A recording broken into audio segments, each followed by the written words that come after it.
2, 1, gravando.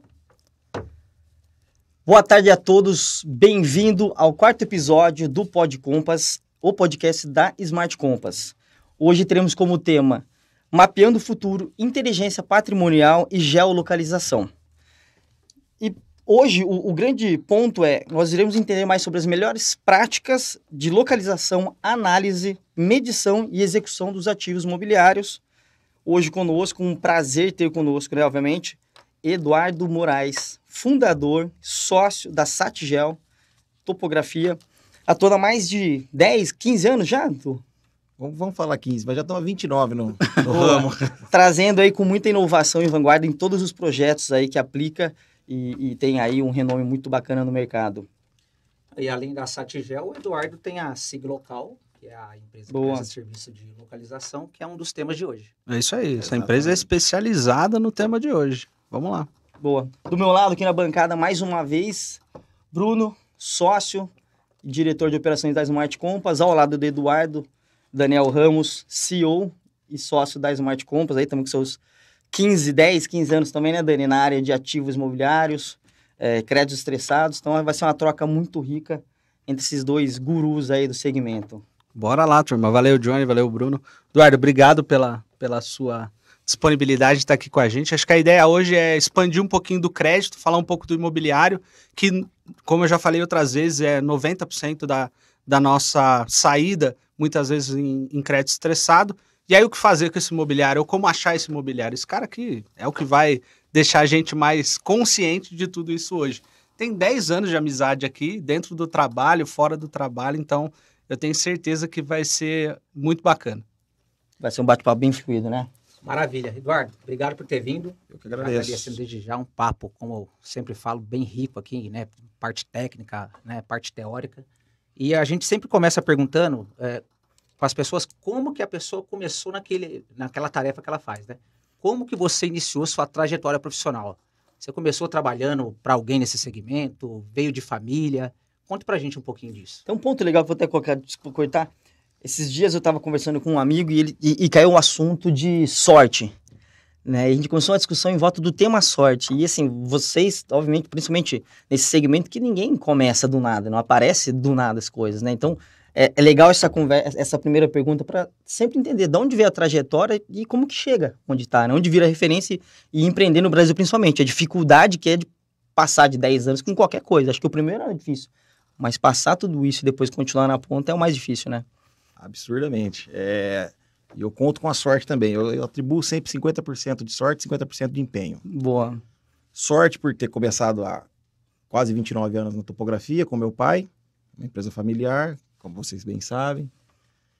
Toquei até os 30 anos, acho que essa empresa. Estou há 14, 15 com a minha.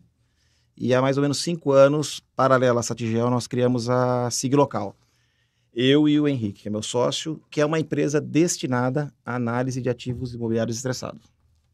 Que, na verdade, começamos em 2016 ali, juntamente com Dani e Bruno, nesse mercado louco que é o crédito estressado. Legal.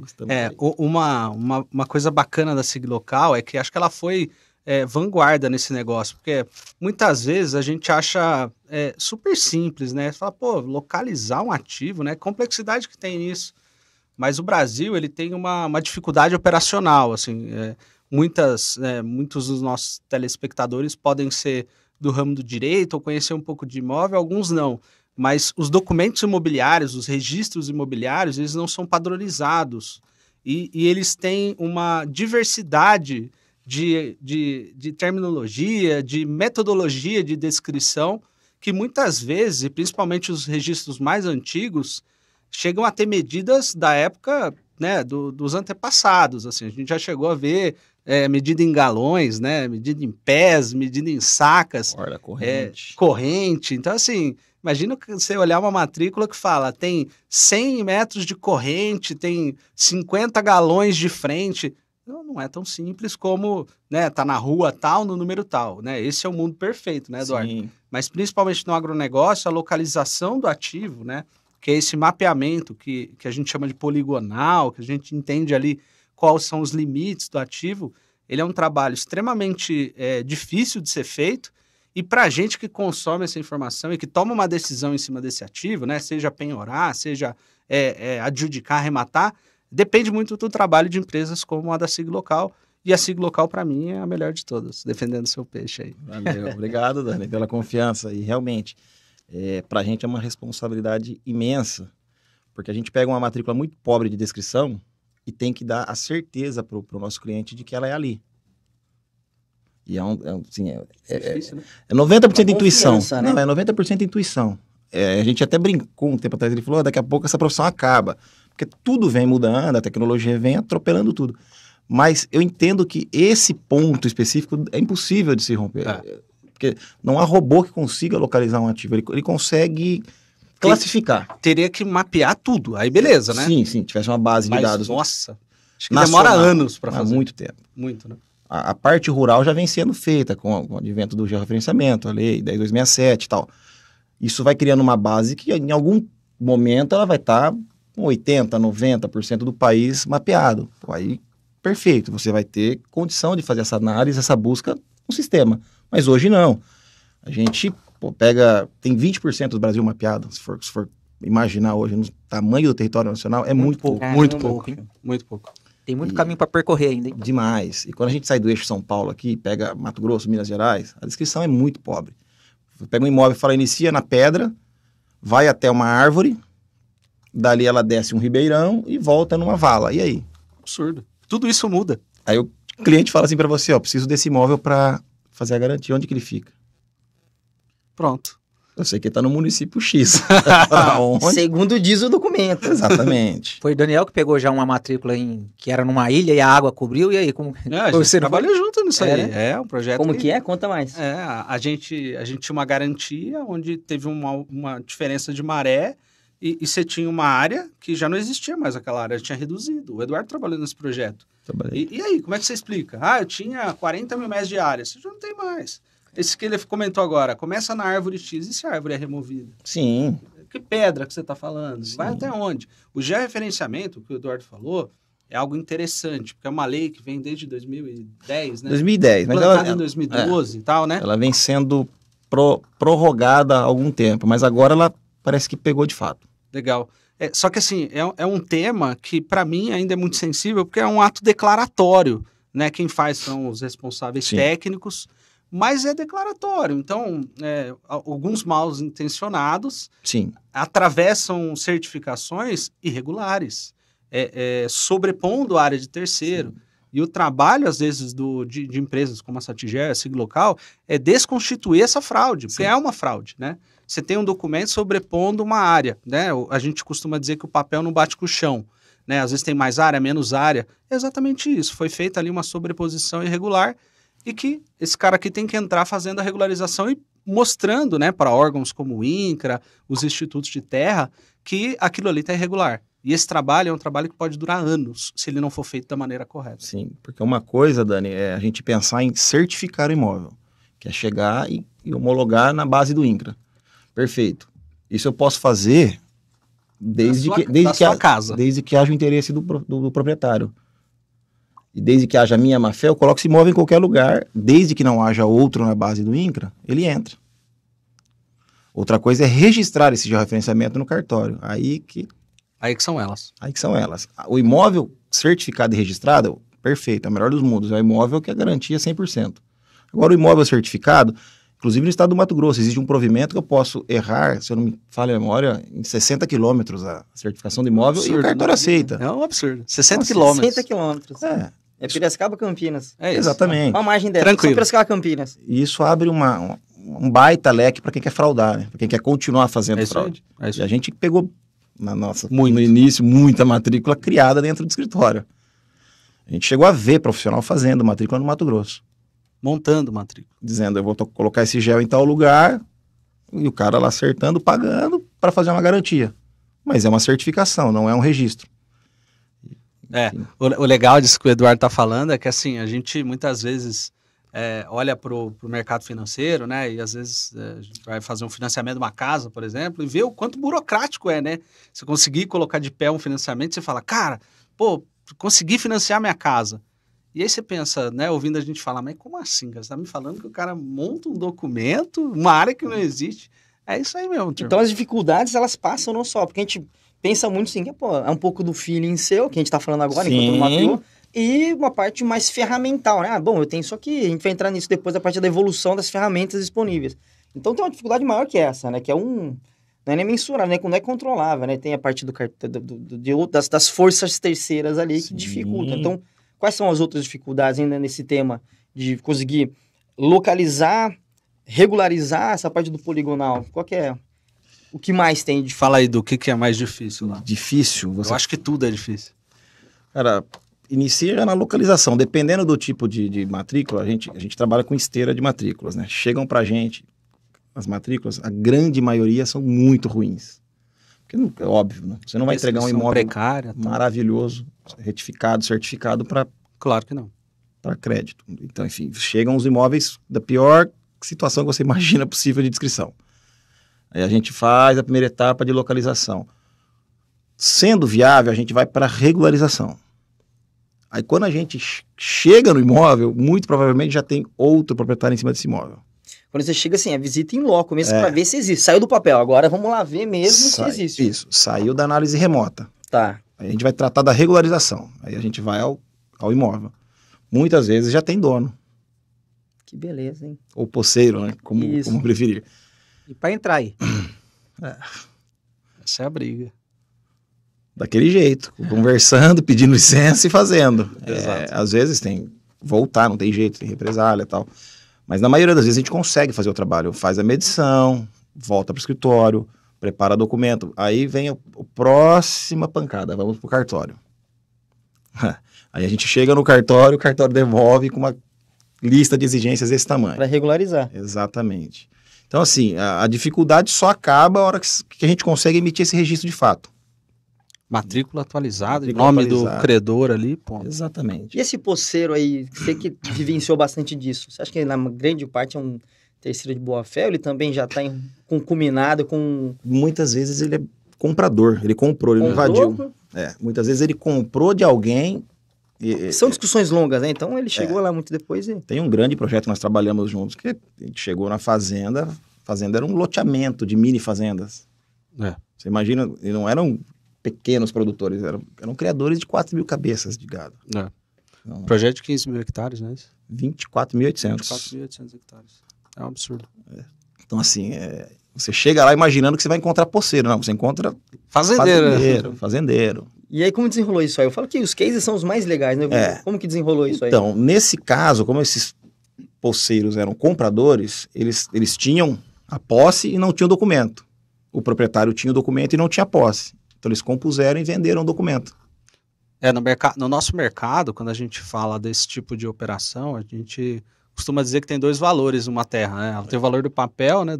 Sim. E tem o valor da posse, né? Que é quem está exercendo ali efetivamente o direito sobre a terra.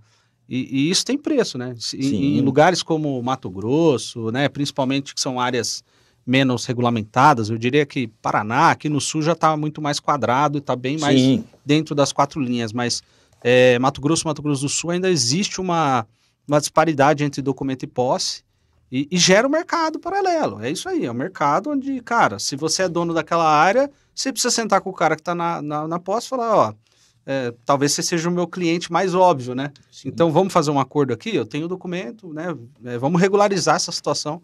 E é basicamente se regularizar o uso capião, que às vezes está irregular ali dele, né? Alguma coisa do gênero. Isso é uma matéria que a gente ouve quase todo dia, né? Quase todo dia. Porque ele não tem acesso ao registro e nós não temos acesso à terra.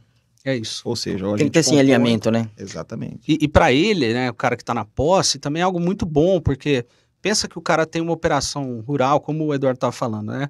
Nesse projeto, tinha gente lá com 800 hectares. Sim. Fazenda grande, assim, para tomar dinheiro em operação de agro, o cara tomaria, sei lá, uns 20, 30 milhões fácil no Banco do Brasil. Mas se ele não tem documento para ser a garantia, ele não opera, né? Aí ele tem que usar outro tipo de recurso, né? Então, o dinheiro barato, que é o dinheiro incentivado do agro, fica limitado para ele por não existir esse tipo de linha, porque ele não tem o documento, né? Ele não é dono da terra. De fato, ele até mas de direito ele não é. Então, acho que é um negócio que ajuda todo mundo, né? Resolve a ponta do titular ali, resolve a ponta do poceiro também. Ou vai naquela linha que a gente falou um pouco antes. Ele produz um documento naquela terra, ou um pouco deslocado, de modo que ele consiga ir lá e levantar esse dinheiro. Tem isso também. Ou vender, né? A Ou famosa levantar fraude. dinheiro, ou vender para alguém que comprou ali sem Sim. fazer as devidas perguntas. É isso, né? sim. Ele acreditou porque ele, até para conseguir vender, ele coloca um valor mais abaixo do mercado para ser atrativo. É quem comprou Sim, ali compra o achou, risco, que, né? achou que teve sorte ou comprou o risco e assumiu ali essa Compra a discussão. Né? possibilidade de registrar. É isso aí. E vai pra briga. É isso aí. O Eduardo, eu tenho uma dúvida aqui. Possivelmente alguém que vai estar nos assistindo aqui tem imóvel que não está regular ou conhece alguém que tem um imóvel que não está regular. Muita gente. Na sua opinião, qual que é a importância de regularizar um imóvel que está irregular e registrar essa regularização? E quais as informações assim prioritárias que tem que estar numa matrícula, num outro tipo de documento? Aí a gente está rural, falando do urbano, você achou do rural? Acho que qualquer ativo. Qualquer né, tipo, Dani? né? Se tiver diferença aí, peço que explique. Assim, pra mim, a importância é garantir a propriedade. Primeiro ponto. De fato. Porque só é dono quem registra. É isso. E, mas eu tô na posse. Cara, a gente já viu de tudo acontecer. Exato. Mas registrar exatamente do jeito que tem que ser feito, e não... Sim, qualquer sim, jeito, sim. né? Não, do jeito correto. Acessar o cartório, fazer o que tiver que ser feito, retificar, A descrever. medição certinho, tudo, na Isso, vírgula. isso. Porque a gente já viu de tudo. Gente garantir o direito na posse, gente perder o direito na posse. Então, assim, registra. Regulariza e registra. Isso aí. Ponto. É o único jeito de você garantir o bem, garantir o imóvel. Seja rural ou urbano. Essa é a segunda pergunta, desculpa. E aí acho que outra vantagem é o cara conseguir ter acesso a linhas de crédito, né? Com base no ativo. Sim, ele pensando tá no rural, sim. registrado, Agora, pensando no urbano, Também, se ele né? for vender, financiamento. Consórcio, financiamento exatamente. como linha de investimento, né? Acho que isso é legal. Então, na segunda pergunta regularizou. Quais as informações que a pessoa tem que conferir que tem que estar naquela matrícula? Não sei se é padrão de cartório, exemplo, metragem, se for um apartamento, quantos quartos, se for casa, quantos quartos, sabe? Tem Exatamente. essas discussões também de área construída, área coberta, conta, não conta, garagem, vaga de garagem, sacada, agora que essa sacada... Tem um leque aí de perguntas Eles- que, assim, quem não entende muito fica sempre com essa dúvida, né? Eles contam como imóvel também, né? Tem vaga de garagem que gera matrícula. Não sei se ainda hoje Tem. incorpora ou não. Ainda tem. Porque os prédios mais antigos que a gente analisa, geralmente vem uma matrícula do apartamento e uma do box. É isso.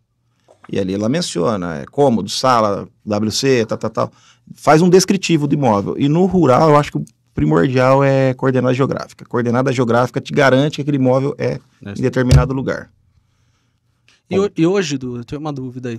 Os registros hoje, eles pressupõem a dos rurais, tá? Tá. De grande porte. Eles todos estão exigindo o georreferenciamento e o CAR, né? Para fazer o registro? Ou tem uma diferença aí, alguma limitação? Não, o georreferenciamento, hoje qualquer ato registral, eles estão solicitando. Imóveis a partir de 25 hectares, todos. Legal. A partir de 25, todos os imóveis rurais. E CAR também, né? Estão pedindo CAR também. Para regularizar. registro, eles pedem o CAR, mas eles pedem a inscrição Perfeito, e a indicação da reserva legal. perfeito. Isso é pré-requisito para registro. Isso é um dos pontos, assim, para quem tem área rural acima de 25 hectares em situação irregular, e aí quando eu digo irregular você tem uma matrícula do teu pai, você está indo para o inventário agora, vai dividir entre os irmãos numa partilha, saibam que vocês vão precisar regularizar esse trem aí para registrar em nome de vocês a partilha, né? Acho que agora Exatamente. Você não garante nem inventário se não tiver. Porque a hora que você chegar no cartório para acessar o registro, ele vai te entregar negativa. Certificação do imóvel, óbvio, a retificação, porque você modificou a Claro. inscrição perimétrica, Claro. e CAR, indicação de reserva legal. Isso é pré-requisito. Até que a matrícula tem que estar regular para fazer uma operação, exemplo, num home act da vida, tem que estar Tem. todas as informações regularzinhas, senão a empresa que vai Isso. ceder o crédito, ela não vai ceder Não de forma vai. fácil, né? Exatamente, não libera. Tanto agro quanto urbano. Urbano. Ambos os Sim. casos. Acho que o urbano, o maior rolo do urbano é a área construída, né? Que aí você Ainda é. aumenta, faz demolição e coloca piscina e tal, e no fim das contas, o que está na matrícula não está no físico, Exatamente. né? E aí, muitas vezes, você pode ter aí um problema com a prefeitura, né? A prefeitura, às vezes, faz aerofotometria. Hoje já está mais evoluído. Olha, o Google não está muito longe já. né? A precisão do Google vem melhorando ano a ano e já dá para ter dá uma pra fazer, boa né? base. É porque a prefeitura, ela pode, né, de ofício, com base em imagens, ela pode passar a cobrar o IPTU sobre a área construída, independente da tua matrícula. É construída em loco, né? Entendi. E muitas vezes você pode ter ali uma solicitação da própria prefeitura para regularização, né? Você pode ser intimado pela prefeitura a regularizar o imóvel. Não é uma prática tão comum, tá, pessoal? Até porque não tem efetivo nas prefeituras para fazer esse tipo de fiscalização.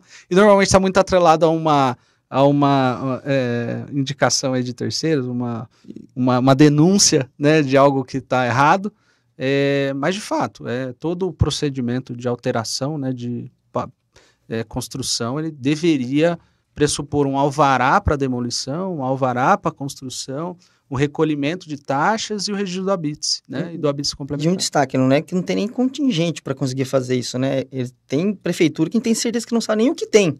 Mas não consegue, não tem contingente para regularizar e monitorar o que ela sabe que tem, fora que ela não sabe o que tem, não mensurou, né? Muita coisa. A prefeitura não tem quase, vamos falar em metade mapeado. Não tem. Ela tem uma lista de matrículas, vamos colocar assim, vai. A lista de matrícula no máximo, mas agora... Você fala do ativo dela, né? Da prefeitura, mas eu falo né? por Campinas. Por exemplo, Campinas tem uma base muito boa. Você vai lá e pede uma certidão gráfica, mas é uma certidão gráfica de 1969, 70. Eu peguei agora esses dias, por exemplo. E não falava nem da localização do imóvel, pra você ter uma ideia. Perfeito. Falava dela, mas não falava onde... Dentro de um imóvel ao lado do aeroporto, que foi desapropriado pela Infraero. A gente fez a retificação, 200 hectares. Caramba. Foi doado uma área dentro dessa fazenda para a prefeitura construir uma creche em 1970. E tinha uma certidão gráfica da prefeitura. Nós notificamos a prefeitura, ela falou, não, mas peraí, eu tenho 5 mil metros dentro dessa fazenda. Eu falei, não, nós deixamos aqui, reservamos. Mas não era aí, era lá próximo à sede e tal. Aí eu tenho uma certidão gráfica, mas não fala que é próximo à sede. Fala que é na fazenda tal. Sem descrições detalhadas. Exatamente. Então, assim, eles não sabem exatamente o que eles têm nem aonde tem. O Du, é legal, acho que você falar um pouco aí, para quem está nos assistindo, qual que é o equipamento básico de operação em campo? Eu gosto de campo. O Du é da época do teodolito. Teodolito é um negócio arcaico, vocês não têm noção. Depois coloca no Google aí, teodolito.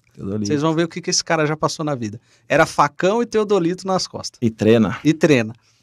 Depois passou para uma tal de estação total, que era um pouquinho melhor. Muito melhor. Hoje em dia, o cara já faz do ar-condicionado do escritório com imagem satélite, Google, faz com Vant, faz com drone, é um negócio louco. Fala aí um pouquinho da evolução desses equipamentos. Realmente, de uns 20 anos para cá, o progresso da execução foi absurdo. Mas a gente não faz ainda com drone, não, pelo amor de Deus. A gente utiliza para apoio, mas o equipamento mais utilizado hoje sendo bem honesto, ainda é a estação total. O GPS, o RTK, a gente tem o mais recente, ele funciona em qualquer situação, mas não é o equipamento. Não sei, eu venho da escola arcaica de casa, da agrimensura de casa. Aprendi com meu pai, desde os 15 anos com ele. E o confiável é aquele que você vai lá e coleta, né? Exatamente. Então, o GPS dá um baita de um respaldo, eu utilizo ele hoje quase que diariamente, mas a área de vegetação densa é a boa e velha estação total. É aquele, quando vocês passam aí, para ilustrar, quando você passa na rodovia, tem um carinha segurando um espeto assim no chão e o outro lá olhando num negócio, parece uma câmera daquelas antigas. Isso. É isso aí. O pessoal acha que tá tomando multa, né? Exato. Acho que é um radar móvel. Mas na dúvida, freio, tá? Parado. Na dúvida, freio. Uns 40 graus. Exatamente. Esse aí. Um carrinho parado do lado sempre. Esse é a estação total. Esse é a estação total. Pô, eu já ia falar pro Elon Musk patrocinar vocês pra já usar o Starlink, entendeu? Ajuda bastante. A aerofotogrametria é uma baita ferramenta. A gente tem utilizado muito, muito mesmo. Mas não ainda em questões de divisa. Eu não... Aquilo que você vai lá e olha, você garante.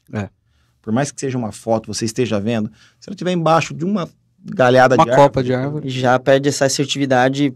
Deixa de ser foto identificável. Aí você já...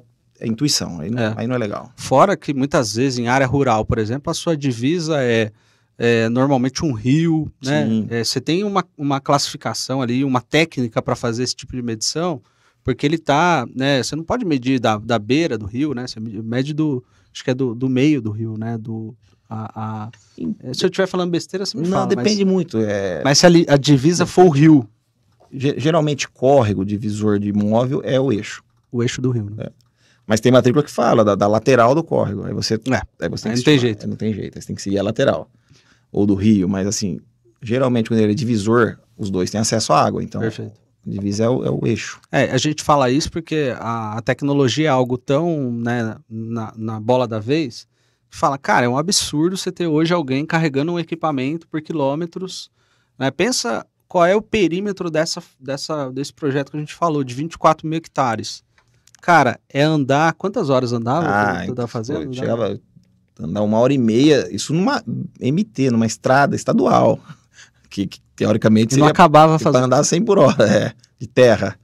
Dava 1h30 até o outro lado, de um lado ao outro, assim, pela rodovia. Você imagina você ter uma propriedade que você precisa andar 1h30 pra você acabar ela. A lateral da... É terra Para atravessar de uma ponta a outra. de uma ponta a outra, né? Mas ela tinha hora também de perímetro. Para né? dar a volta no Pra dar a perímetro, volta. mais de dia. É, né? Você Tranquilamente. tem ideia de quantos imóveis você já analisou até hoje? Um chute mínimo aí, vai. Não, mas vamos de SIG local e Não, depois pela Satigel. SIG, Não, das duas, vai. Manda das cara, a duas. gente trabalha com uma média de 500 por mês, 600 por mês. Caralho, sim. Em alguns aninhos, hein? É isso aí. Faz a conta aí. 6 no ano, 6K no ano. Em mapeamento, agora em regularização, pensando aqui, temos uns 50 mil hectares, 60 mil hectares já Cara, é muita terra. certificados e registrados. Certificado, hein? É coisa, hein? Medido, porque o que deve ter medido no passado medido tem que tá muito. fora dessa conta aí. Medido tem muito.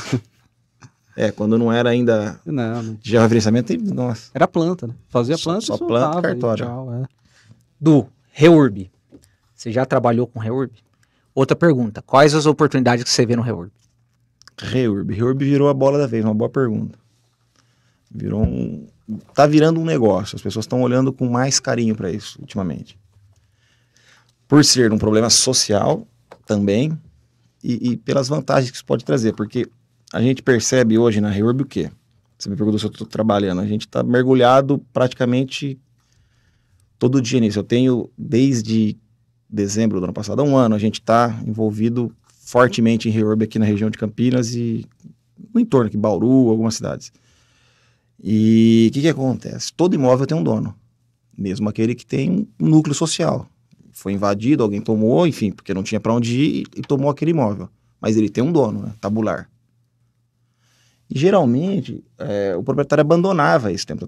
Virou uma favela, eu não quero. Só que de um tempo para cá, isso começou a mudar com a lei da Reurb, que é de 2017. Ela vem melhorando diariamente. Sim, A gente trabalha em conjunto com um dos autores, você deve conhecer, o Dr. Renato. sim. E trabalhamos num projeto junto com ele, em Sumaré. Aquele foi um case de sucesso, porque o imóvel ia para leilão, alguém comprou aquele imóvel, arrematou e vendeu esse título para as pessoas. Eles estão pagando por mês, todo mundo pode, paga 60, 100 reais, depende da condição de cada família. E no final das contas, se tornou um grande negócio para quem comprou o Perfeito. ativo. Sem dúvida. Eu não vou dizer que é melhor que fazer loteamento, que seria uma loucura dizer isso aqui, mas é. Mas beira, Mas sabe é. assim. Mas é bom. Obrigado. A conta é boa. A conta é boa. Até para balizar, né? Talvez entre os nossos telespectadores vão saber o que é um Reurb. Até para deixar bem claro, tem gente que às vezes não vai saber, é para alinhar isso aí, porque a hora que a gente fala que é a bola da vez, ele fala assim, pô, peraí, o que é a bola da vez? Deixa eu voltar, o que é esse Reurb? Bem colocada a pergunta. Reurb é uma lei de 2017 que une... como que eu posso explicar mais simples aqui o negócio? Você junta profissionais, é uma situação multidisciplinar, para regularizar aquilo que já está implantado de forma errada. Tá. Seja um loteamento aprovado, você pode ter um loteamento aprovado que foi implantado diferente do projeto, errado, vamos chamar assim, ou não, ou um núcleo informal que se criou. Tinha um imóvel, chegou uma família, 2, 3, 4, tomaram conta e virou um núcleo. E a Reurb é a forma de se regularizar isso, falando mais... Entendi. É de trás para Sucinto, frente. né? Eles chamam de Exatamente. as-built o projeto, Mais ou menos isso. porque Já tem gente... Já tá lá. Agora, tá instalado. Já Já as tem, etapas. exato, já tem a casa. Você não pode querer mudar a casa de lugar, né? Acho que é isso. O Reurb Exatamente. Cara- a gente tem que fazer o que está lá, o que está lá. Garante, desde que, lógico, não haja Claro. risco a terceiros, a quem mora, a gente tem que garantir o título para aquela pessoa que está na terra. Então, assim, o projeto de loteamento funciona como? A gente começa pela análise, pelo estudo. Lá não. Você começa pelo final, pelo problema. Aí você vem voltando, fazendo os projetos inversos. Urbanístico, tudo parte do levantamento altimétrico, lógico, aí você vem com urbanístico, aí vem com infraestrutura, com tensão. Depois vai parar no cartório. Depois vai parar no cartório. Que aí registra o título a título. Exatamente. Registra lote a lote, na verdade. Lote a lote. Ainda tem uma discussão em relação a isso quanto a registrar a casa em si, o imóvel. Não tem ainda uma definição se é obrigatório ou não. Tem cartório que tem feito só do lote, tem cartório que tem feito do imóvel. Da edificação também. Tem construções, às vezes, que são até discutíveis, né? Assim, o padrão, o jeito que está construído, né? Mas aí entra na classificação, porque tem a REURB S, que é a social, sim, e a E, de caráter específico. Por exemplo, vamos falar aqui em Joaquim Egídio. Tem chácaras de recreio que não tem documento, que são menores que o módulo rural. E a Prefeitura de Campinas zoneou isso para a REURB. E não é um núcleo informal que invasores entraram. Não é pejorativo, né? Não. É só irregular. Só não passou pela aprovação. Perfeito. E aí tem uma saída que é a REURB. Então ela é isso, é um conjunto de leis não, é uma lei, é um conjunto de medidas que garantem o título ao posseiro. E é longo esse processo? É muito moroso? Assim, não, relativamente... 2 anos e meio, 2 anos... vamos chutar 2 anos e meio aí do processo inteiro até regularizar. Temos loteamentos em Souza que levaram 20 para ser aprovados, se for pensar. Exato. É isso aí. É rápido você pensar. Excelente. Conectando essa situação com todo o trabalho da SIG Local e da Satigel e com o nosso negócio de crédito, vocês devem estar pensando aí, né? A Smart Compass tem a ver com isso? Onde que está a sinergia entre as estruturas e tal? Mas, como eu disse lá no começo, 90% da nossa negociação e saída é um ativo imobiliário. E acho que mais de 90% está irregular, tá? Então, o imóvel tem uma casa em cima de um lote que a gente quer receber como pagamento, ou que a gente vai mandar para leilão, ou se é uma área rural, ela está ocupada e aí a gente tem que fazer esse imbróglio. E o REURB acaba se tornando uma ferramenta muito interessante, porque até então, os anos de 2000, 2010, 2012, eu me lembro que a gente olhava para propriedades invadidas como um scrap, assim, um lixo, né? Então eu olhava para aquilo, tem esse imóvel para penhorar. Putz, mas ele está favelizado, eu não quero. Tirava ele da frente. Hoje a gente olha para aquilo como, tem uma oportunidade. Sim. Quanto que a gente consegue fazer aqui de desenvolvimento nesse negócio? Vamos tentar entender um pouco mais. E pode ser uma oportunidade de upside até no próprio crédito, né? Você pode comprar aquilo, né, como algo estressado. Sim. E ali você duplicar, triplicar. Eu arrisco até dizer que faz 10 vezes o dinheiro do que valeria aquela propriedade na situação em que está. Então, é uma legislação que trouxe muita liquidez para ativos que antes eram ilíquidos. Traz uma solução. Até falando disso, né, que a gente sabe que tem as siglas, né, BDU e BNDU, os bens de uso e os não de uso. Qual que é a dificuldade dos órgãos públicos conseguir fazer a gestão disso, né? Porque a gente fala assim, isso aqui está invadido, desconsidera, coloca como, sei lá, um BNDU. Peraí, quem disse, né? Então, qual que é a dificuldade dos órgãos conseguir fazer a gestão deles? Tanto não só classificar, mas fazer a gestão, né? A terminologia que é usada aí por bancos, né, por instituições não financeiras, mas muitas vezes prefeituras, estado, o BDU é o bem de uso, ou seja, para uma prefeitura ele é uma creche, uma escola, algo que é utilizável pelo governo. Nos bancos, por exemplo, um exemplo de BDU são as agências, ou seja, é um imóvel que ele precisa para operar, né, sede administrativa, etc. Enquanto que o BNDU é aquilo que é não de uso, né, por isso que é BNDU, é não de uso. É tudo aquilo que ele tem no patrimônio dele, mas que não é explorado ou para o governo, né, ou para a própria instituição. Então é tudo aquilo que no balanço do banco ele entra numa classificação que seria ali no imobilizado, né, é um negócio que está no estoque dele e é indesejado. Muitas vezes só traz custo, né, não traz oportunidade nenhuma. Então acho que essa classificação ela vem por isso. E eu acho sim que existe como o Edu disse, né, existe uma falta de conhecimento até dos governos, né, e aí não é uma crítica isolada, acho que é uma crítica genérica, federal. Estado, governo federal, de senso com relação aos ativos, porque tem muito ativo que é BNDU principalmente, e que está lá solto, né, não é utilizado, então A gente até começou numa prefeitura um projeto desse de inventariar os BNDUs operacionais, não operacionais dessas prefeituras, e o projeto não andou, mas a ideia era justamente essa, dizer, olha, prefeitura X, você tem, né, 200 BDUs, né, escolas, creches, repartições públicas, etc., e você tem mais 700 imóveis aqui que, de alguma forma, você recebeu como pagamento por uma dívida, você arrematou num processo judicial, ou você teve que terminar um loteamento e ficou com uma série de lotes, né, como contrapartida. Não andou muito bem, né, como normalmente as coisas acontecem. Um número monstruoso de imóveis. É um número absurdo. Né? A gente chegou a mapear 14 mil matrículas e a gente estimava que 6 mil delas tinham algum tipo de oportunidade para essa prefeitura. É algo, assim, para falar de mais de 200 milhões em ativo, em uma prefeitura de uma cidade de 400 mil habitantes, então imagina o que não tem aí espalhado. Então acho que dentro da conexão entre, né, localização, regularização, esse projeto a gente ia, inclusive, tocar junto com a Satigel, que o objetivo era esse, né? Era fazer ali um saneamento dos ativos e regularizar os que são regularizáveis, né? E muito provavelmente eles nem sabem onde ficam todos esses imóveis. Nem sabem. E alguns invadidos, imagina? Já perdidos. É aí que entra a sigla local, localizar o imóvel. Exatamente. Quais são os ganhos daí para uma prefeitura fazer esse inventário? Qual que é o principal? É só desonerar um custo ou só trazer um conhecimento para a gestão? Ou tem uma fonte de receita para a prefeitura não provisionada? Com os ganhos disso daí? Eu acho que tem tudo, né? No nosso projeto a gente até destacava, né, que o ganho da prefeitura ele era receita potencial na venda desses ativos não operacionais, redução de custo. Pode vender então? Pode. O ativo ele está integrando ali, ou às vezes nem está integrando a contabilidade da empresa, da prefeitura. E ele pode gerar renda através de um fundo, através de uma venda direta, lógico, passando por um edital, com toda a política necessária para uma venda, mas ele pode ser... alugado, ele pode? Ele pode ser alugado. Muitas vezes ele pode ser utilizado pela prefeitura em substituição ao aluguel que ela paga. Um prédio que ela está alugando. Exato. Então a consciência, acho que o maior benefício de todos, de largada, é saber o que ele tem. E aí tomar a decisão de vender alguns, ficar com outros, gerir outros, desenvolver outros, acho que é um ponto. Reduz o custo, porque alguns desses ele conhece e tem custo, né? E ele não desmobiliza.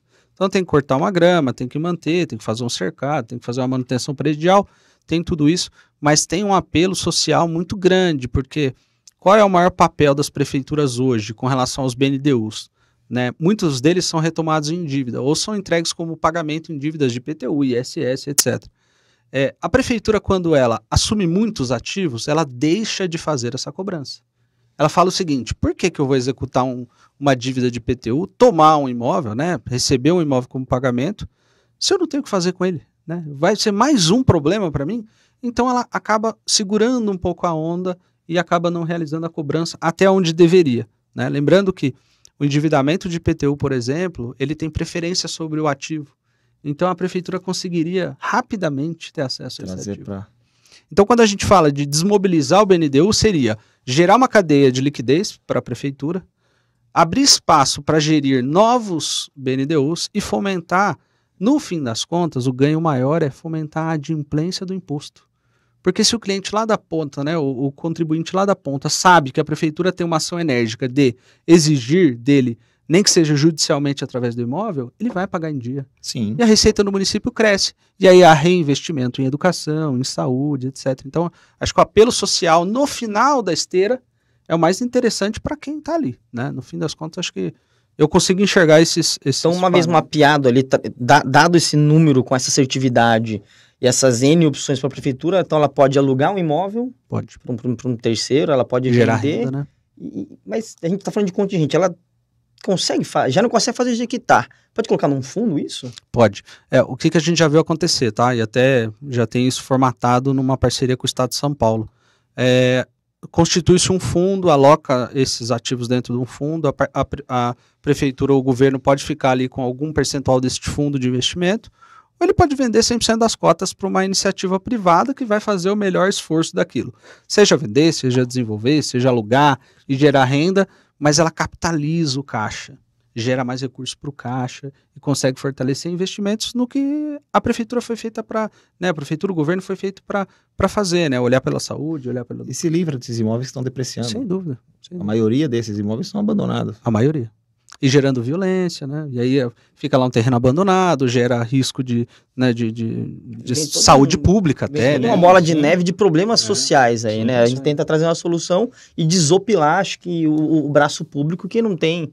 É importante saber isso, né? Porque às vezes a gente escuta, pô, não pode. Às vezes a própria pessoas envolvidas nesse meio não sabem que tem todo esse leque de opções, né? Porque a gente chega lá, vocês entregarem um trabalho muito bem feito, aí fala, tá bom, e aí? Agora eu sei, né? O que eu tenho. Exatamente. O que acontece é que a gente encontra muito nos casos, quando a gente pega um crédito para analisar, o advogado já recebeu, ele já conseguiu levantar uma lista de matrículas, mas não é do papel, né? Não menosprezando, mas obviamente ele conseguiu olhar todas aquelas matrículas e fazer uma análise de potencial do ativo. Exato. Né? Então, às vezes não é só entregar a informação, ele fala, bom, tomar decisão. Além disso, o que eu faço com isso, né?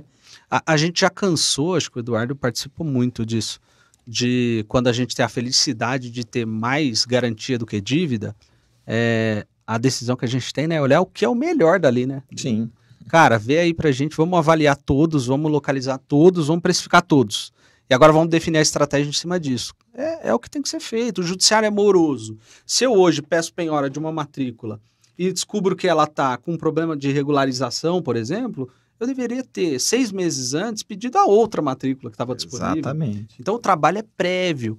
Acho que é legal até a gente falar um pouco e se falar um pouco da diferença entre SIG local e Satigel, porque elas são complementares, elas são CNPJs e escopos separados, né? Elas foram fundadas, acho que uma para complementar a outra, ao contrário, né, criou-se primeiro a empresa que regulariza, mas a necessidade trouxe ali o mercado, né? O mercado trouxe... Foi moldando isso, né? Foi trazendo a necessidade para um pouco antes da cadeia. Então, antigamente se comprava algo pelo feeling para se regularizar. Hoje em dia você compra sabendo o que você vai fazer e você sai com o plano de guerra já na mão. É a solução inteira, né? Não fica nem um rabo para trás aí, né? Mas fala aí, o que a SIG entrega e o que a Satigel... A Satigel foi fundada como uma empresa de engenharia convencional, topografia clássica, que aquela topografia que executa marcação de obra, projeto de loteamento, execução e implantação de loteamento, levantamento planimétrico, georreferenciamento, a topografia clássica.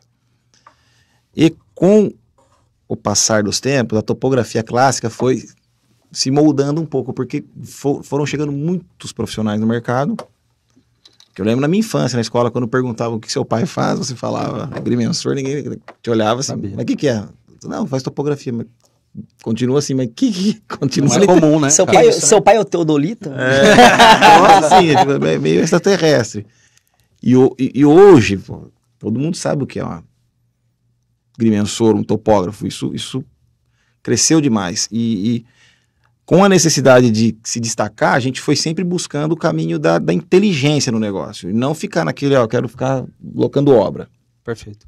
A gente foi sempre buscando os caminhos alternativos. Em 2016, no começo do ano, nós fomos convidados a participar desse projeto que era exatamente o tratamento de crédito rural e estressado. E a partir dali eu comecei a paquerar esse mercado e mergulhei, fui até hoje. A gente abriu a SIG em 2018, 2019, na necessidade de se fazer a análise desse material. Porque antigamente, como o Dani bem falou, a gente comprava o imóvel, aquela fio do bigode, eu vou resolver depois, eu vou regularizar. Confiava, comprei do Bruno, vou lá regularizar, tá tudo certo. É isso. Hoje não, hoje o grande negócio é você comprar o imóvel com problema. Você paga muito mais barato. Só que você precisa precificar o problema. E entender o problema. E se expor ao problema, né? Porque a hora que você abre a caixinha ali é diferente. A hora que cai no seu colo, fala, exatamente. Não é assim. Não, nunca é bem assim. Sempre ele vem pior do que parece. Sem dúvida. Mas ainda, mesmo assim, é um negócio interessante. Então, a gente entrou nessa esteira de análise com a localização. A gente começou com a localização, porque era um grande problema em todos os gestores de crédito. O pessoal chegava e falava, pô, tenho 1000 matrículas aqui, mas eu não sei o que fazer com elas, não sei nem onde são esses imóveis. Ele olhava, eu sei que é na Bahia. Pô, beleza, a Bahia é imensa. E aí, nessa necessidade, a gente começou gatinhando ali. Eu olhava um por um, na unha, voltava, tal, até que a gente conseguiu desenvolver uma base hoje mais sólida, que a gente faz uma análise mais rápida. Tanto que a gente tem uma média de 600, 700 matrículas mês aí. É bastante coisa. É bastante coisa. Porque a gente criou uma base de mesmo, dados. né? Ganha exatamente. eficiência e Sim. reduz custo também, né? Sim, E ganha sim. eficiência, reduz custo, escala e um track record, né? Um registro que é Conseguimos importante. treinar né? o pessoal, colocar na maneira que a gente via, a gente conseguiu fazer com que eles enxergassem. Porque o grande segredo da matrícula é olhar ela do fim para frente. Né? Exato. Do As averbações, os problemas sempre vêm depois. Exato. Seja um nome de rua e número que te Exato. ajudou a resolver o Matoli, mas é sempre no final. É isso. Então, assim, a gente acabou criando nessa... A metodologia. Exatamente. Nessa dificuldade que o mercado tinha não, porque tem ainda, né? Porra. De localizar o ativo. Ele tem, mas não sabe onde é. A Smart Compass, o fundo, ele, em toda a localização de área, que são áreas não localizáveis, como o Eduardo disse, aquilo que não tem ruim número, a SIG Local é quem faz para a gente o trabalho de localização e identificação desses imóveis. Né? Exatamente. Estamos aí há um bom tempo já trabalhando juntos e agora com a Smart chega, mas de vocês vem uns imóveis bons para mexer, viu? não vem tão ruins, não. A gente tem créditos mais novos, eu acho que é isso, né? Pode ser. Lá atrás os créditos eram mais antigos. Os imóveis mais antigos eram bem... Estamos comprando carteira boa, por isso. Também. Não, mas também a gente tá bem nichado numa região bem estrategicamente, Isso até é por verdade. causa disso, né? Pra gente não ficar tão exposto nessa incerteza, vamos colocar assim, de monitoramento dos Exato. ativos. Mas é a questão, ano que vem a gente vai ampliar, É. né? E aí, obviamente, vai dar mais sinergia entre nossas atuações, mas ano que vem a gente amplia a área de atuação. Então, É isso, vem, Ótimo. prepara o canhão ali. Vamos. São Paulo é facinho, né, cara? Você falar pra mim que São Paulo... Facinho não tem imóvel facinho, vamos combinar, vai. Vai subindo e dificulta um pouco, né? Urbano até quando vem com rua, bairro. É. E aí a gente também depende muito das prefeituras, né? Sem dúvida. Da boa vontade. Mas hoje vocês têm um mapeamento grande lá, desse histórico, né, cara? Porque eu percebo que muitas vezes vocês têm alguns mapas que, assim... Bate o olho, esse aqui é do lado daquele que a gente fez. Exato. Cria uma memória ali. E a gente tem uma base de dados muito boa. A gente vem criando uma plataforma desde 2016, cara. Mas vem cruzando muita coisa, né? Muita coisa. Base de INCRA, com base disso, Base daquilo, pública a gente tem todas, ali, né? Você coloca um imóvel lá, se ele tiver na base, ele já fica em vermelhinho, você já sabe que tá lá isso. A gente já vai... todo imóvel que a gente localiza, a gente abastece. Então você tem um Big Data lá, você tem um registro ali. Está sendo criado. Boa. Daqui uns Isso é 50 anos, acho que vai estar... tá legal. Confiável. A gente tem interesse em comprar essa base. Se o Brasil tá 20%, Já pensamos em negócio aqui. sai deal aí. Olha. E ele tá sempre atualizado? Com que tempo vocês, assim, entrou no... mediu, subiu? Vai localizando diariamente e já vai abastecer. Já, então, Ela- então porque- tá porque up to date a localização na unha, né? feita ali, naquela Já base. fiz uma conta aqui, ó, 600 por mês, dá 7.200 por ano. 3 anos de operação daqui pra trás, já dá uns 21 mil imóveis, ó. Tem uma base, hein? Já tem Tem um... a Fora a base do INCRA, fora o CGF, Norma Ela 1, fica ali- 2, já essa- tá lá, né? Essas ficam ligadas direto, Isso. né? Com as shapefiles ali. Sim. Então a gente vai só... Porque assim, o imóvel é aquilo que eu te falei no início, é intuitivo mesmo. Não existe uma receita. No seu imóvel urbano, que é Rua das Acácias, número 80. Lote 1, quadra Tá bom. 2. Se tiver dentro de condomínio também você não tem Street View, não dá pra Exato. confirmar e tal, mas a gente sabe que é ali. Perfeito. Mas o rural, a gente cria uma base e vem abastecendo, alimentando, e a intuição. Então, assim, a gente chega na região com a descrição, mesmo pobre, porque assim, é tanto tempo mexendo com matrícula, a gente tem aquela... Pega a matrícula, a pessoa quer mais ou menos aqui. Às vezes por uma sanga, um córrego, um rio, Descrição errada também, né? É. Já teve casos lá que o Du me ligou e falou, cara, essa descrição tá errada, não fecha a conta. Você não consegue fechar o polígono do imóvel, né? Porque às vezes o cara descreve errado. Então ele fala que tinha que virar, né, por uma direção e tinha que virar para outra, porque senão ao invés de fazer um polígono ali, um quadrado ou uma forma irregular, você deixa uma perna aberta, né? E aí, cara, tem de tudo. Acho que... Imagina o seguinte, você vem numa descrição ali, rumo magnético, que era com bússola. Cara, o cara inverteu o norte, acabou. Errou 90 graus, o imóvel que era para ir em direção ao rio vai em direção à rodovia. Se ele pegar o Detalhe contrário, pequeno. ele já vai na contramão. E acontecia demais, Detalhe pequeno. Caramba. Exatamente. Você falou uma coisa que assim, o Google Street View você usa? Bastante. Quando a gente localiza o imóvel, a gente confirma o número, né, de fachada. É importantíssimo. Porque eu falo assim, uma vez perguntaram até pra gente, vocês usam muito o Street View? Olha, a gente usa, mas ele tem uma divergência. Às vezes você olha lá, Sim. Você sabe qual que é o racional? Não sei, se eles dão preferência para cidade grande, eles rodam, atualizam e vai lá para uma, sei lá, para Tietê, faz uma vez tem uma a cada rota, 5 né? anos. Você sabe dizer. Região urbana, São Eu Paulo. acho que sim, porque você pega grandes centros, geralmente a foto é do ano. Exato, 24. É bem atualizado, né? E você pega outras regiões, assim, ruas não pavimentadas, pode reparar, sempre são fotos mais antigas. Exato, 5 Porque anos. eles preferem passar onde é rota. Vai e isso. volta e E vai embora. exatamente, aí é automático, né? Ele já vai fazendo É e isso. coletando. Então, assim, geralmente... Eu que rodo bastante esse interiorzão aí em questão das cooperativas, e as sedes são sempre em cidades de interior, né? Poucas são em capital, né? Acho que São Paulo e BH ali encontrei pouquíssimas, né? A grande parte está espalhada. Eu também coloco num Google Street ali, tem vezes que eu chego lá, tá completamente diferente. Sim. Tá uma sede mais bonita, ou às vezes eles mudaram, eu tenho que perguntar para o contato, tá certo esse endereço? A gente mudou, não tá mais isso aqui, eu mando um recorte, falo, pô, não tá isso. E aí começo a ver, né?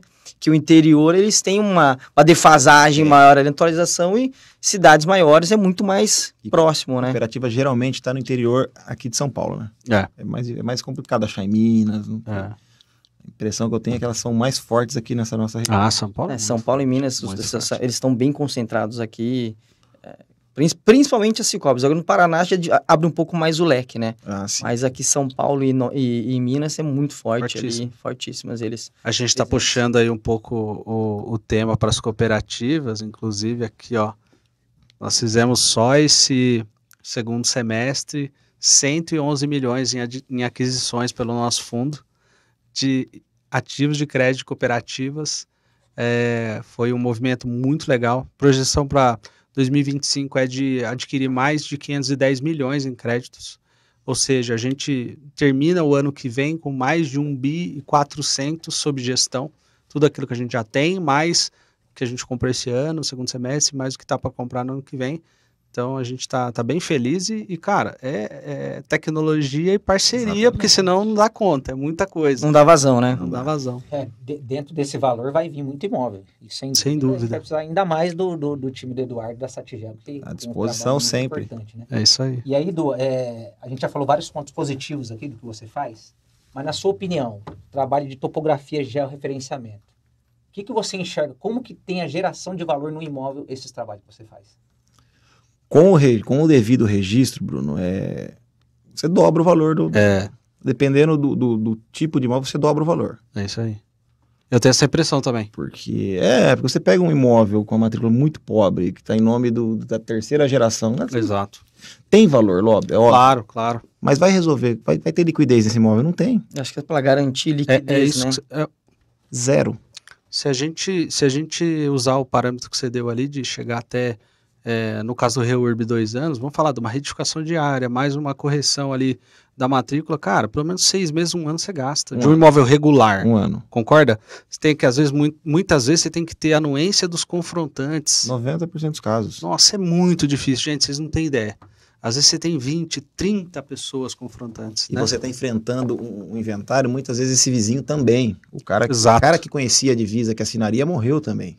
E aí tem mais os filhos. Aí o herdeiro não quer assinar. E aí você tem que enfrentar tudo isso, precisando de liquidez, precisando de dinheiro, sangrando para fazer o inventário. Não dá para estimar tempo de resolução, né?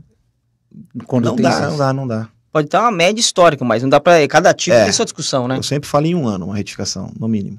No mínimo. No mínimo. Até dentro de mudar, alterar valor, né? O que é exatamente aquela expressão mutação de patrimônio? O que tem a ver com isso? Tem a ver. Quando a gente usa esse termo dentro da Smart e difunde isso entre o nosso pessoal, porque, na verdade, quando a gente compra uma carteira ou compra um crédito, a gente tem uma curva contrária, né? A gente compra uma discussão judicial, então imagina que a gente comprou um processo, tá? E a gente briga lá dentro com os meninos, que é o seguinte, a meta deles é transformar esse processo que é ilíquido, discussão judicial tem liquidez. Vai ter liquidez se você conseguir avançar uma casinha. Então a gente brinca que tem que subir a régua. E o último estágio é o dinheiro. Então, entre o processo judicial e o dinheiro, tem uma série de coisas que são possíveis. Uma delas é transformar o processo em um ativo imobiliário. Como? Né? Você conseguir localizar um ativo, depois você conseguir penhorar esse imóvel, depois você conseguir arrematar ou adjudicar ele em leilão, e depois você conseguir vender. Então, a mutação do valor para a gente é andar nas casinhas do jogo da recuperação de crédito, onde eu transforme R$100 mil de um processo judicial em R$100 mil de um imóvel, que vai me permitir ter acesso ali a R$100 mil da venda dele. E aí eu saio de um risco de judiciário, né? Nada para um risco imobiliário, que é um risco muito melhor. Muito melhor. Muito melhor. Então é isso que a gente costuma dizer lá. Transformar, mutar o risco do nosso portfólio. E hoje a gente vem fazendo uma mutação de 25% do nosso portfólio por mês, ou seja, eu transformo 25% do portfólio em coisas melhores. Ou em carro, ou em um direito de algo, ou uma penhora num processo, ou num imóvel. A nossa maior linha é a linha do imóvel. Então a gente hoje tem... A última casinha. Ela é a casa intermediária que dá liquidez para a última casinha, que é a grana, né? Mas assim, entre os pontos que a gente tem de mutação, o imobiliário é o mais seguro, porque a terra não se mexe, né? Não se mexe. É o que tem um pouco de valorização imobiliária. Sim. Se você olhar para um veículo, por exemplo, ele tem, na verdade, o deságio. Depreciação, custo e tal. E se movimenta, né? E se movimenta. Exatamente. Tem o risco da localização. Aí a localização é um outro tema. Aí esquece. Que nós vamos trazer local. alguém para falar. Aí não é Que SIG hora local. que você vai fazer o SIG-CAR pra gente? SIG local. É isso. Mas é a casinha que a gente gosta mais. Assim, quando a gente está na discussão lá e o pessoal traz pra gente possibilidades, uma ação de 300 mil, tem um veículo aqui, um caminhão, e tem aqui esse terreninho de 150 mil. Opa, vamos primeiro no imobiliário, depois a gente discute aí no paralelo o veículo, porque a gente sabe das problemáticas e das oportunidades de cada um. Acho que é isso. LGPD, você acha que atrapalha alguma coisa aí na vida da Satigel ou da SIG local? Se ele falar que não, ele tá mentindo, hein? Não necessariamente. Óbvio, né? A gente... Dificultou um pouquinho. Sim, né? mas todas as nossas análises são bases públicas, então... Eu acho que assim, uma coisa que eu vou dizer o que eu acho. Tá. Né? Algumas bases públicas, com o advento da lei de proteção de dados, elas tiveram informações enxugadas. Sim. Então, o nome passou a ser taxado, Sim. o documento da pessoa passou a ser taxado. O INCRA é um. O acesso, porque a gente tem acesso. Exato. Você não consegue mais publicamente, apesar de ser uma base pública, Sim. você não consegue acessar o documento da pessoa. Então você não tem como validar se aquilo é um ativo dela mesmo, Exatamente. né? Você tem que fazer um jogo de número ali, de tentar validar. Eu tenho CPF, bate ali os 3 dígitos do meio, né? Às vezes data de nascimento, alguma outra coisa que você usa para checar ali. Mas acho que ajuda a proteger os dados, mas para gente que depende de informação, acaba complicando um pouco. Pro meu ponto, acho que sim. Seu job, muito. É que a gente, quando chega na pesquisa da base, a gente tem acesso por os tokens, né? Perfeito. Mas não vou dizer para você que não prejudique. Prejudica. Porque tem análises que a gente poderia acelerar. É isso. Entendeu? Levaria muito menos tempo para chegar ao resultado que a gente leva um determinado tempo a chegar. É isso. É isso aí. Tem um ponto de tecnologia que a gente falou lá no começo, que acho que é legal a gente aprofundar um pouco mais nisso, porque é uma coisa muito recorrente que perguntam tanto na Smart Compass, acredito para vocês. Tudo bem, 20% hoje só mapeado de todas as matrículas, né, do Brasil, mas e quando chega lá? E a tecnologia que avança a passos largos, né, até a expressão foguete não dá ré, a gente não pode usar mais, então assim, a gente tá vindo de coisas do espaço, imagina aqui de dentro, né? E eu queria saber disso, você acha que em algum momento vai demandar mais da sua área, se mantém algo diferencial, ou tem algum momento que você fala, putz, agora vou ter que mudar de área? Eu, Eduardo, acho que ainda não. Talvez o meu filho. Porque assim, não dá para pensar em arrematar esses 70% de imóveis em pelo menos 50 anos, 40 anos. O Brasil ainda é muito colonial quando se trata de registro imobiliário. Cara. Exatamente. A gente tá em São Paulo, né? Estado de São Paulo. Mas quando a gente sai um pouco daqui e vai visitar cartórios em Mato Grosso, Minas Gerais, Bahia, voltando ao assunto da REURB, cara, Bahia, a gente visitou uma cidade que 80% da cidade ela é irregular. Caraca. 80%, do centro, assim. Centro da cidade é irregular. Urbano da cidade. Urbano, né? Não tá no rural dessa cidade. Não foi loteado. Ele foi ocupado. Irregularmente. Então, assim, eu imagino que ainda vamos chutar aqui 50 anos no mínimo pra gente ter uma luz no fim do túnel. E também vão surgindo outras demandas dentro disso, sim. né? Ela vai aprofundar ali, né? Eu começaria a dizer que está andando a partir do momento que a gente tiver uma padronização registral. Não tem uma padronização. Sim. A matrícula, ela devia ser algo, né, nacional, com uma categorização nacional, com um esquema de redação nacional, com uma série de suplementos ali que exigisse a medida em hectares ou em metros, que medisse o rural, de certa forma, com latilong, com toda a descrição, o urbano, no mínimo, com endereço localizável. Isso não começou ainda, eu concordo com você. Acho que 50 anos, se a gente for muito eficiente. Sim, e quando você fala em endereço localizável, a gente tem que pensar que tem lugar, tem município que não tem rua com nome. Ou seja, não é localizável. Tem cidade que não tem CEP individual por rua. Exatamente. É 00. Então, assim, é muito bom, a gente espera que sim, mas eu acho que tem barreiras que são intransponíveis no Brasil. Algumas delas são até complicadas de se dizer, porque são questões cartorárias, né? Você tem ali uma questão de associações, coisas que, né, e eu interesse... vou um pouco mais longe, cara, e é simples, se for parar pra pensar, é muito simples. Hoje, todo cidadão, você chega em cidade que não tem CEP, mas todo cidadão tem um celular. Perfeito. Esse cara podia pegar um PIN no terreno dele e averbar na matrícula. É isso. Uma latilong. Puta ideia. Vamos patentear isso. Uma latilong. É isso. Acabou. Tô aqui, meu imóvel é esse, faz uma autodeclaração como se fosse um georreferenciamento. Você entende? Assim, a facilidade de se resolver. Dá pra fazer. O Brasil é muito colonial quando se trata de registro imobiliário. É absurdo. Belo ponto isso aí, hein? Isso é legal. Isso que a gente nem falou de dificuldades registrais, porque o registro de imóvel é algo não terceirizável, né? Você só pode fazer na jurisdição do imóvel. Exatamente. Né? Esse é um papo para outro dia, senão a gente vai ser cancelado na internet. É polêmico. Deixa pra lá. Mas vamos seguir a pauta. Esse não é um assunto muito muito legal. Tem alguma área que você já pegou que foi bem complexa, foi bem vulnerável, assim, que você falou, puta, aqui não tem como fazer análise dessa área, hein? Chegou a pegar alguma coisa nesse sentido até hoje? Já foi expulso a socos e pontapés? Não, é isso que ele quer saber. Educadamente. Também. Educadamente. Porque ele era ruim de murro. Você fala de localização remota ou campo mesmo? Campo. Muito. Esse caso que a gente estava falando do início ali de 24.800 hectares, a primeira vez que nós chegamos lá tinha sem terra na fazenda, foi um negócio bem complicado. A gente tinha uma pessoa que trabalhava junto com a gente, que acompanhava esse trabalho de campo, e ele fez toda essa ponte, abriu essas porteiras pra gente, para tirar esses entraves, que foi bem... Literalmente abriu as porteiras. Já deram tiro pro alto alguma vez, não? Sai daqui! Até na reta, né? Só pro alto. Muitas vezes a gente pega uma situação hostil, a gente chega no imóvel em que o cara entende que é dono, e você chega como... Você tá representante do banco. Você não é dono. Do dono, mas representante você do tá dono. representando o cara. É isso. E eu sou o cara que veio para medir o que é do atual dono. Exato. Do novo dono. Você ameaça ele, de certa forma, né? Ou seja, é um negócio complicado. Desconfortável.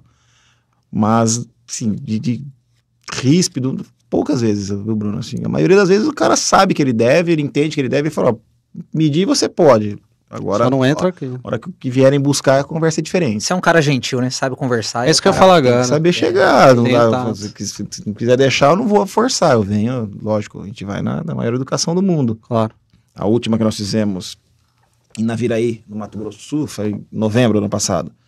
Nós fomos com a Taberian, eu assinei ata notarial. Porque eu falei, me dá o respaldo aí que eu vou. Claro. Chega com o cartório, faz ata notarial, tá aqui presente o engenheiro Eduardo, veio fazer a medição da data do imóvel, que foi arrematada, assim, tudo bonitinho, o proprietário recebeu, serve almoço, senta com a gente, tudo normal. Aí dali pra frente eu falo, obrigado, gente, tô indo, resolvo. Trabalho. Aí é com vocês. É lógico, a gente faz o inicial. Esse trabalho, né? Exatamente. Boa. Então, assim, a gente chegou à conclusão que é essencial o trabalho de uma SAT-GEL, de uma SIG local, para medir um ativo. Eu diria que é SIG local, depois SAT-GEL. Hoje sim. Né? Hoje parte da SIG da localização para a gente depois entender, conhecer o problema para depois resolver. Perfeito. Porque daí a gente olha para um lado que assim, é problema de um lado, mas é oportunidade do outro também, muito, né? Sem dúvida. Muito. Você chega a ter muitos pedidos já vinculados, do tipo, olha, tô comprando isso aqui, faz um diagnóstico e já me dá um orçamento de resolução disso aqui, que conjuga as duas empresas, né? Porque aí você já entra em campo ali meio que para muitas vezes a gente nem segue a bandeira, sabe? Chega o escopo, a gente Perfeito. faz... Vai embora, né? Ou seja, por SAT-GEL, porque o nome Eduardo tá associado nas duas. Perfeito. Henrique Sim. trabalha também na topografia junto ali. Então acabou que às vezes chega por lá, chega por cá, então a gente acaba... Mas o escopo complementa, né? Porque você Complementa chega... muito. Muito. Porque tem clientes que não conhecem a SIG, por exemplo. Sim. Porque a SIG ela é voltada para...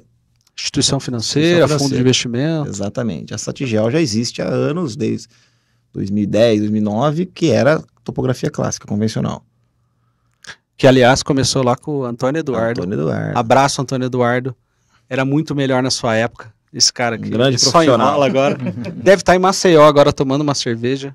Gostaria de estar aí contigo. Um abração nosso aqui do time. Grande profissional. É isso aí. Papai deu aula, não deu? Faculdade de... Para muita gente. Não, na vida só. Só na vida? Só para mim. Aula só pra Treinou aluno bem, particular. então. Treinou bem. Vocês olham assim, glamuroso, tá de camiseta aqui, mas já vê esse cara suado, todo sujo de terra. Cara, Chapéuzão. Ligando, desesperado. Desesperado. Mas tô aqui no Mato Grosso, aqui, cara, e comendo mandioca com carne, dormindo em fazenda. Não tem glamour nesse negócio. Tem o glamour, mas tem o perrengue também, que muitas vezes acontece. Faz o glamour para depois curtir o perrengue. Faz o perrengue para curtir o glamour depois. Isso aí. Eduardo, legal. A gente está chegando no fim aqui do nosso Show, Bruninho. Mais um. Mas só tem mais uma dúvida só para a gente finalizar. Você tem algum case de sucesso que você sempre gosta de contar assim para a turma, na roda de amigos? Fala, pô, esse aqui foi o trabalho que eu paguei um pau para mim mesmo, para minha empresa mesmo. Putz, cara, alguns, na verdade. Bruninho, sendo bem modesto, cara, a maioria dos casos que a gente entra, cara, a gente obtém o registro, que é o sucesso pra gente é o registro, chegar nos finalmente. E assim, um caso que é bem, não sei se vocês se lembram, o primeiro caso foi em Presidente Epitácio. Lembro. Essa carteira, você lembra? Lembro. Cara, acho que antes de 16 isso. Quando começou o negócio, assim, bem no iniciozinho, vocês me chamaram e tal.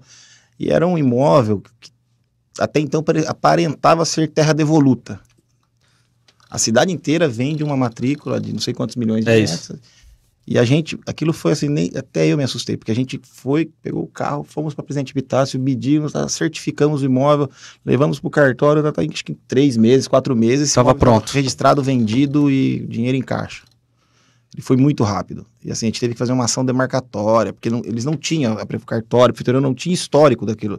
A cidade inteira foi fundada com matrículas de descendentes de japonês. Isso aí. Era uma matrícula gigante, porque teve a represa que inundou, sumiram várias terras. É isso. E foi um case bem rápido, assim, Era complexo e foi muito rápido, Muito eu lembro rápido. disso. Eu lembro disso. Então, E terra devoluta é um tema muito comum no Brasil, em algumas regiões, e que muitas vezes é um objeto que as pessoas, quando olham para aquilo e tem um diagnóstico de terra devoluta, abandonam, né?